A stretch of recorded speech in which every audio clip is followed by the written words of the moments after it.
So we continue our discussion on objections to the South African police service using rubber bullets in protest policing, and there are calls for it to reconsider the use of this lethal ammunition on unarmed civilians. So we spoke to Professor Ivor Sarakinski earlier on to get his point of view. Ben Winks is an independent advocate based in Johannesburg. He specializes in media law and constitutional law. He joins us now to share his views about this. Thank you so much for speaking to us. Now, we've mentioned the various incidents that South Africans have been absolutely horrified by. Have the optics changed at all? As in, has there been any acknowledgement from the SAPS perspective that more and more members of civilians who are not even part of the protest or the reason for protest policing are being shot and some end up dead? I wouldn't say there's been a genuine acknowledgement.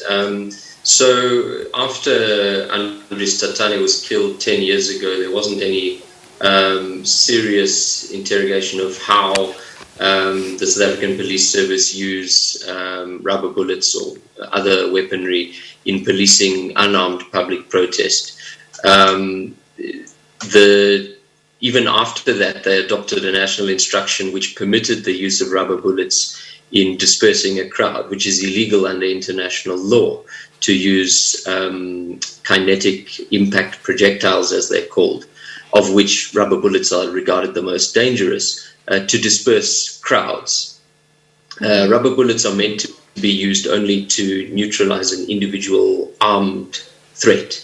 And even in that case, you're supposed to fire them only below the waist and never at point-blank range, which unfortunately is exactly what the South African police have been doing.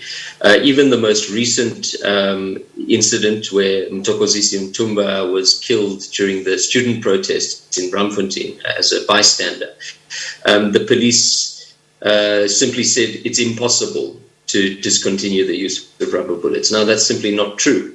Other countries have discontinued the use of rubber bullets in favor of safer projectiles, what they call attenuating impact projectiles or safe impact rounds. There are safer alternatives, and the South African police haven't explained why they're not prepared to use them. Now, I want to look back at a judgment that was made several years ago, and I'm wondering if there's any precedent. So the judgment, the plaintiff was Jeanette Jack, and it was against the Minister of Police, who was the defendant then. And the finding really was that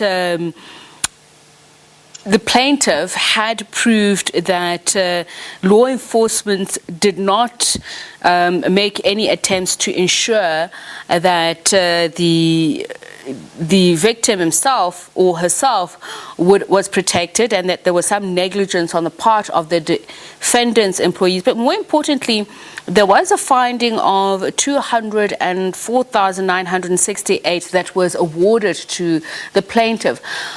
Would this not have served as an acknowledgement of the danger of the use of rubber bullets, especially for innocent passers-by, in one category and obviously in general? Well, there hasn't been any real reflection on that. I mean, in my opinion at least, the amounts of money that the Ministry of Police has had to pay in the last 20 years is staggering for wrongful deaths and wrongful injuries. Loss of support claims. It's really staggering, and yet the ministry continues to leak this money and doesn't seem to acknowledge that there's a systemic problem in the way people are trained, the way people are equipped, and the way people are commanded in the South African police. Now, you mentioned earlier on the nature of rubber bullets, that they are known as KPIs, and the kind of mechanism that is used for these projectiles to launch. But more importantly, I want to talk about this. There's been studies saying that another major concern with rubber bullets, that first of all, it's a misnomer to say that they're non-lethal, but the fact that their irregular shape creates unpredictable trajectories, it makes them very difficult to target.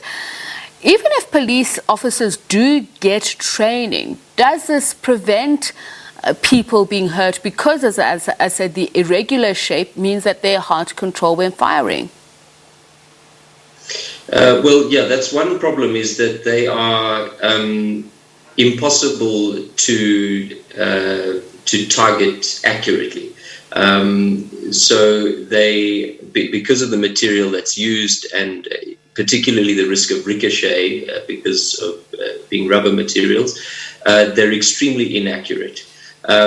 So that's why the alternatives that have been developed are favored overseas, and also why it's recommended that they don't be used in policing public protest, in dispersing crowds, because then it's impossible, I mean, difficult as it is for the officer himself to distinguish between who is a violent threat and who is not in this group of people. It's impossible for the weapon to distinguish. You know, he'll fire in a direction and it'll hit people who are violent and people who are not violent. It's completely indiscriminate. So should the laws change, or should the manufacturers, because I believe that rubber bullets are made of a variety of materials, including rubber, polyvinyl, chloride, etc. So they're not necessarily rubber bullets. So should the law change on whether or not the use of rubber bullets should be permitted, or should the manufacturers change and the guidelines? Well, there's a number of things that has to change. Firstly, the law should change, or the police instructions should change, so that rubber bullets cannot be used in policing unarmed protest.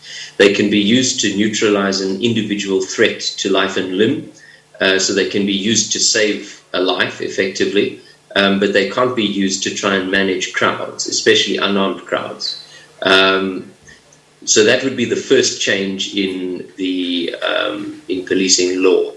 The second would be that the rubber bullets that are being used now, which are seriously outdated, should be completely banned, and the government should be forced to procure the safer rounds that are used elsewhere, like in the United Kingdom.